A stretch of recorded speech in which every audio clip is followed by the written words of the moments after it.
જ્યારે હમીરના માણસો ગાયો પાસે આવ્યા, પણ ત્યાં તો ફરીવાર માં સધી હાથમાં લાકડી લઈ અને દીકરીના રૂપમાં આવ્યા, અને હમીર સુમરાના માણસોને એક એકને પછાડી મારવા લાગી.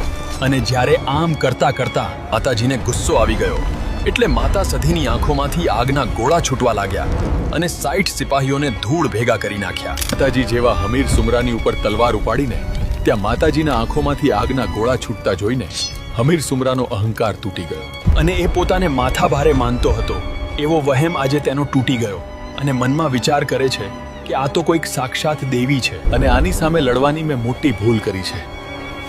આટલું કહી હમીર લાકડી પડે ને એમ માતાજીના પગમાં પડી ગયો અને કહે છે, મને માફ કરજે માડી, મારી ભૂલ થઈ ગઈ.